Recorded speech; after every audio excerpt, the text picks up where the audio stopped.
Welcome to Discernment Radio. I'm your host, Danielle Palli. And I am your host, Cindy Riednauer, and we are Discernment Radio, people and topics to enhance your life. So, fun fact, I grew up in a cult. And I mentioned it today because it relates to today's topic. And the topic is the dangers of believing without question and the damage that it can cause.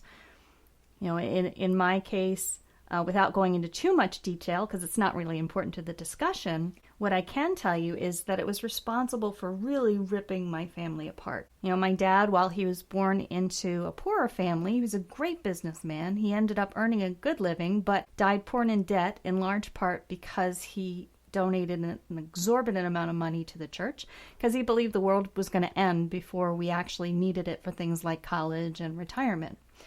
So I myself was born into a religion that was emotionally toxic for me, my family, and many, many others, and I ended up leaving when I was 18.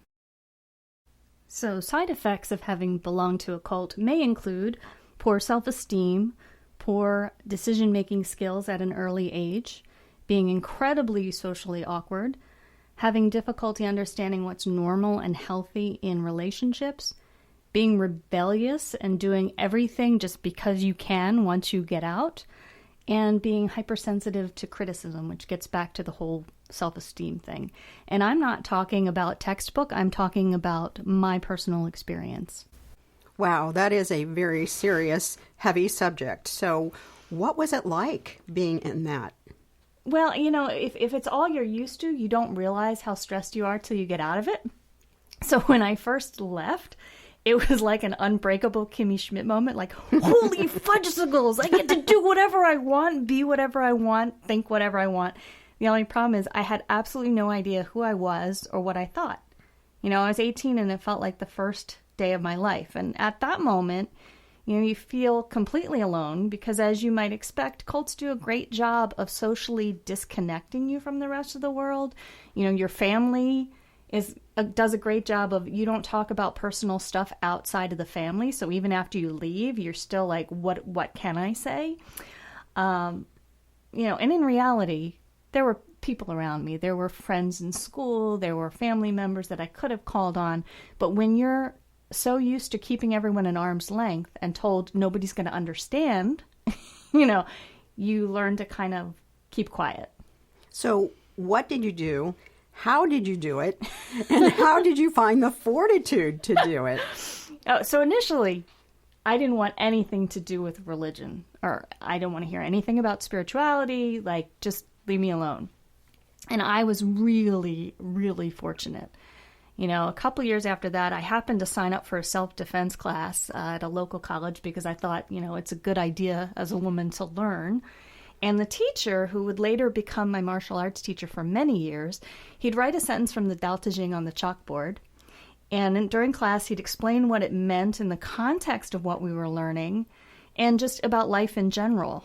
In fact, it was the only class I ever left, a physical education class, where we had to write an essay as part of our final exam. What did you learn?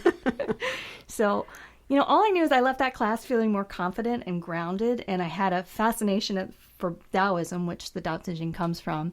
And then that was followed, of course, by Buddhism and Hinduism and Eastern philosophies. And then I kind of became obsessed. I went on to study world religions and philosophy, physics, which screwed up my grade point average because don't take a physics course as an elective, but there you go. But, you know, it ended up becoming a major course of study for me, the world religions and philosophy, because I wanted to find out what was true for me, but also what drove people to believe what they did. Was it family? Like, you believe this because our family believes this, our community believes this? Or did people question and study and decide for themselves out of all the choices that were out there? So I was born into this religion, so I did not have a choice. But why do people join in general? And from what I could see, everybody wanted to feel safe and protected. There was the fear of the end times and gloom and doom, but you're safe if you stayed within this particular religious group. It provided a sense of belonging and a sense of purpose, and people there felt they were part of something special. And I believe it provided easy answers to life's questions. You don't have to decide. They're going to decide for you. And that made things really, really simple. So you said that you would see something on the chalkboard. Can you give me an example of what you saw on the chalkboard? And did you not question the meaning of it, or did you have to really process it? I had to process it. It was foreign to me. It's interesting you mentioned that, because even in martial arts class, people bow at the door when they go in. At the end of class, they thank the teacher and they bow. To me, bowing was completely weird. That's bowing to another god. You can't do that. And my teacher said, if you're not comfortable doing it, don't do it. You know, and he was pretty understanding about it. So since you mentioned it, I happen to have a copy of the Tao Te Ching. And there's one that I really, really like. So this quote: "The master observes the world, but trusts his inner vision. He allows things to come and go, and his heart is as open as the sky." Very nice. So can you discuss the idea of belief without question and what that meant to you in your life? And I still wonder, how did you get the fortitude to change all this? This had to be incredibly hard to decide to leave the beliefs that you had for 18 years. I think there was an inkling right about age 15 that this didn't make sense to me. And I would ask questions, and I was met with a lot of anger. And, you know, this is the way it is. And like, but that doesn't make sense. And then it's, well, this is faith, and how dare you question, kind of thing. So yeah, there was a long period of not believing, but then you feel like this emptiness when you spend your whole life believing a certain way, and suddenly you're thinking, okay, maybe there's nobody looking out for me. Maybe this life is all we get. And, you know, that was kind of scary. But at a core, that didn't feel right either. You know, so in it was a slow process, but in all the studies, and there are always, like my martial arts teacher, then a yoga teacher, then friends and family, they were too strategically placed to appear in my life when I needed them. And that told me there was something higher and there was a purpose, even if I defined that source differently from everybody else. And I actually went through a process of disbelieving everything and then thinking, well, what if everything is true? Like, when you study any religion, let's assume that's true. What would that look like? Interesting. And after a while, you start to feel like, yes, that feels right for me. No, that doesn't. And, you know, don't be surprised if, you know, the conviction you had as a child changes, and now you have a new conviction, and 5 years from now it changes again. Because as we change as people, my beliefs have changed. I'm pretty sure your beliefs have changed. So recognizing that the way you are today, it might not be how you feel tomorrow, and to be open and flexible to that. And I always tell people that healthy skepticism is a good thing. You know, you can be open-minded without assuming that what you're hearing is true, in the same way that you can believe an authority figure without question, but I kind of think the latter is dangerous. What do you think? I would definitely agree with that. But when you started to be exposed to these new ideas, did you have moments of fear? Oh, I had lots of moments of fear. Okay. How did you get over that? I was in a religion where if you have any intuition whatsoever, that was the devil trying to get in. Oh. You know, so everything that I explored, I was afraid of. You know, that the devil's going to come get me, or something awful's going to happen. You disobeyed your parents, you're going to die tomorrow. You know, so, you know, and I credit a lot of self-reflection, a lot of good mentors and teachers that I learned from, a lot of actual study of different beliefs, and a ton of meditation and a ton of mindfulness. Because, you know, when you go back to those situations as an adult and view them from that lens, you see things way differently, of course, than when you experience them as a child. But the emotions are still there. So unless you can look at those situations and kind of take a step back and not get emotionally tangled, you're going to run into problems. So that, to me, is where meditation and being mindful, as I would kind of do that growth, came in really handy. Well, I'm sure that in your religion that they didn't like to be questioned. And I know that even with some spiritual people that are quite famous, they don't really like to be questioned.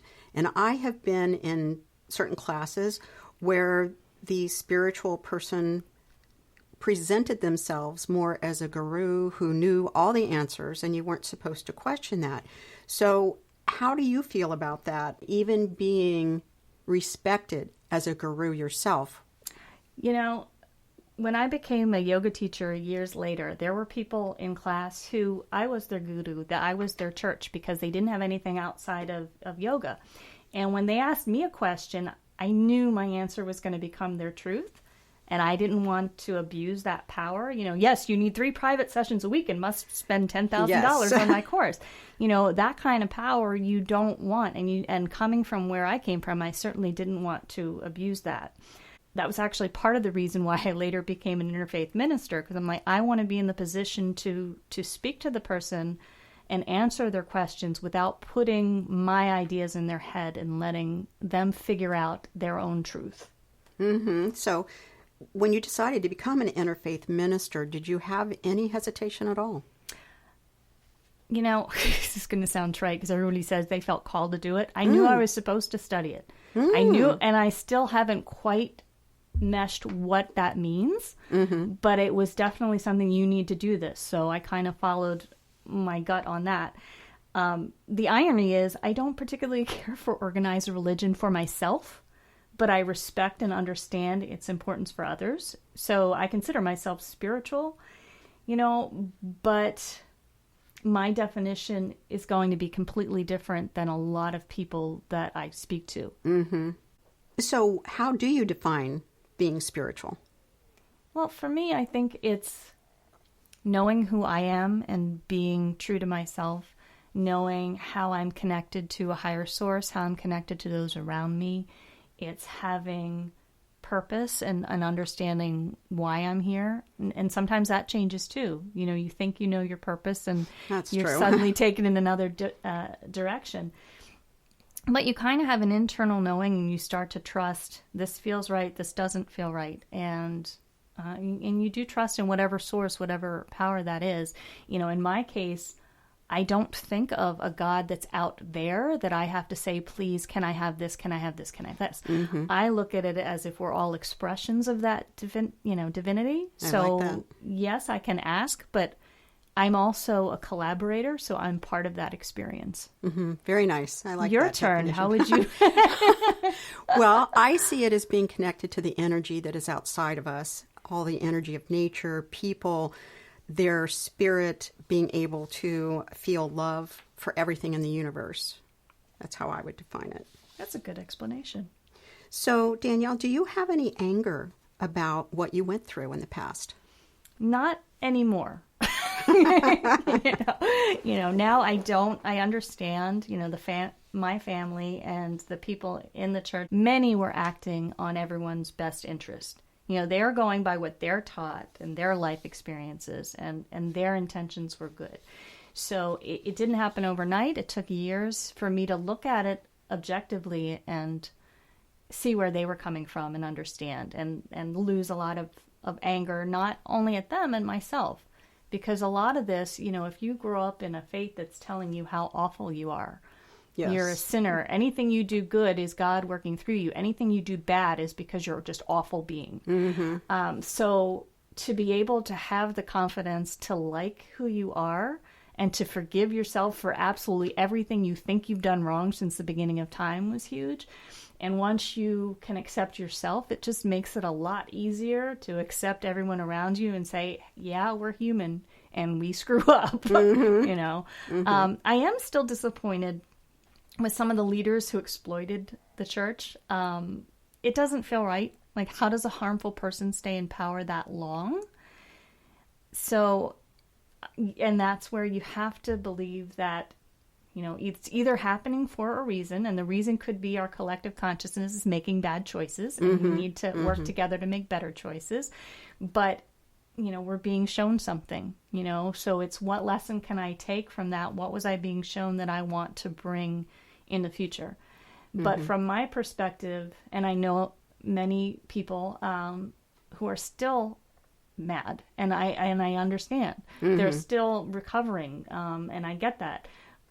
But if I am angry today, and if I don't let that go, then not only have I lost 18 years, but I've lost everything since then and everything that's going to come. So aside from the anger, do you ever actually think anything or start to do anything now and then realize that that actually goes back to a belief from when you were a child and doesn't have a place in your life now? So I think most people have an inner dialogue and they might not even realize it. And it comes out of their mouth and people almost say these things without thinking of it. Like, anything that can go wrong will. Or, they spend money on something, money in, money out, or they just say these things that they don't realize, oh, stupid, I can't believe I did that.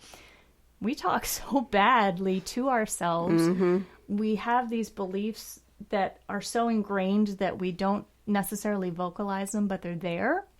Mm-hmm. And actually, as kind of an experiment, one time I thought, I'm starting to notice these negative thoughts. As an exercise, I'm just going to sit here and write down all the negative stuff that I say to myself.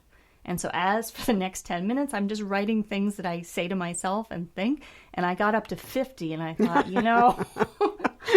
I really need to take a look at this and kind of rework that. Yes. So Danielle, taking your life experience into account, what would you tell other people about how to recognize if something is authentic and whether they should listen to somebody without question? Yeah, so my cultimeter is very sensitive now. And, with leaders, whether they're political or religious or otherwise, there are some commonalities that I've seen. Anybody who is us against them and is exclusive versus inclusive would send up a red flag. Mm-hmm. So in religion, it's, this is our people and non-believers are not going to understand, and to try to isolate you, to me, that's a bad thing. Yes.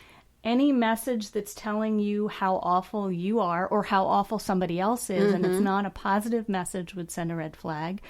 And I always ask, what's the motivation behind the person giving the message? Yes. Is it self-serving? When you give them money, are they giving it to charity? Are they, doing good works with it? Or is it going to buy somebody a new plane so they could, a private jet and a mansion and all these other things? Which happens a lot. That doesn't benefit anybody but the person who's in charge. So, and research. They make a lot of claims, but you need to research. And if somebody is giving you a quote and their interpretation of something, whether it's the Bible or any religious text, go look at it yourself and see, does what they're saying resonate with you? Does it make sense with you? Mm-hmm. And also, there's different translations of the same text. So they're telling you from their perspective, this is what the text says and you need to believe it. But, people would say to me, well, it's in the Bible. And I'd say to them, but I don't believe the Bible. And then they had absolutely nothing to say to me, because if I say I don't believe it, then where is your argument? You're going to have to go to a place that's common to everybody. Giving your power away, they tend to be very manipulative. So if you feel like this leader is in control or you have no say in your life, that's a huge red flag. A big one for me is being forced to be something other than who you are. No fun. So if you go in there and you're having a great day, I did this and I'm so proud. Oh, that's pride. That's bad. And if you go in, I'm having a terrible day. This happened and I really feel bad about myself. But God loves you and you're wonderful. You're a child of God and all this other good stuff. So if you're finding, this is actually true of relationships too. If somebody's picking you up when you're down and pushing you down when you're up, there's a good sign that you're not being your true self. So from that would be feeling diminished. Do you feel good about yourself when you leave, or do you feel less than, that you're not worthy or you're nothing without them? I would say you can't ask questions. If you do, that's a challenge, and you're supposed to have faith. So for that, I would tell people, do your research. If you hear something that you're like, I'm not too sure about that, sit with it and see if it feels right for you, but also do a little bit of homework. Interesting. Because, and you're not distinctly poorer than when you walked in the door. Oh, that's a good one. The money issue, yes. And you've because you're pretty open-minded and you've explored different beliefs across the gamut, not just Judeo-Christian, but some more metaphysically minded. Yes. What sets off red flags for you? Well, I think that money is a really good one. Yeah. Or when somebody says, Well, I'll tell you more if you take my course, and it's only $2,000. Yeah. Things like that just really are warning signals to me. That's a good one. The super secretive. Yes. I've been in some yoga classes, unfortunately, like that, where, don't share this message, don't write anything down, and if you try to teach it outside, bad things will happen to you. And I think anything that's a super secret message, and if you share it, bad things will happen, to set off a real big red flag. Yes. And I think the last big one is judging your decisions and your behaviors. I mean, they would tell you everything from your healthcare options, how to dress. Women for a while couldn't wear makeup. We were told who to marry. I could not be married to a Hispanic man because, I'm white.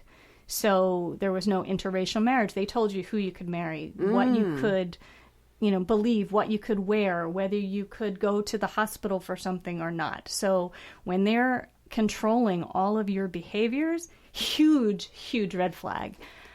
So I would tell people, use your intuition. How do you feel when you're there? And just kind of look out for some of the warning signs. All good points, I think. And we should also think about it's not just religious, but any leader that is asking these things of you, we should beware. Absolutely. So, Danielle, what do you want people to take away from today's discussion? Well, I want people to understand it's okay to ask questions and to find your own truth. There are a number of people who will come into a meditation class and they'll tell me something that's happening to them, and they're afraid to tell anybody else because they're going to think it's weird. And they'll say, is that weird? I'm like, no, that's not weird. Here's, why you might be feeling that, And why are they afraid? Because they're worried that society is going to shun them, that the family is going to think bad. And I'm like, they're going to think bad about you for asking a question? That seems odd. So I want people to understand it's okay to think differently, to feel differently, to believe differently. Healthy skepticism is okay. You're not saying be totally open-minded and accept without question. You're not saying be totally closed-minded and block everything. It's just understanding how to use that filter to come to your own truth. And it's funny because before this, I had a lot of apprehension. I actually asked my husband, would you be embarrassed if I talked about this publicly? And what did he say? He was like, why would that embarrass me? He had no idea why I was asking the question. And one of the things I admire most about my husband is his ability to show up in life every day being genuinely himself and not caring what anybody thinks about it. It's like he's saying, with no ego whatsoever, this is who I am. It's okay if you don't like or understand me. And I aspire to be more like that. I want that for more people, to find their truth and just say, this is who I am, and it's okay. You don't need to understand. It's not all gloom and doom. On the upside, I can tell you, I have an extremely happy life, and I appreciate things in a way that people might not understand. I didn't grow up with Christmas and Halloween and celebrating birthdays. I had the things where you don't get to eat for 24 hours. I mean, this fun stuff. So now people laugh at me because I'll dress up for Halloween and it's like the best day ever. They've never seen a grown woman so excited because I celebrate everything. Whether I believe it or not, I celebrate it just because it's so much fun. So I do think that I savor and appreciate things in a way that other people might not. So there are some positives that came out of it. That's good. Well, thank you for listening today. And Danielle, thank you for sharing a slice of your life with us. You've been listening to Discernment Radio. Thank you for being here.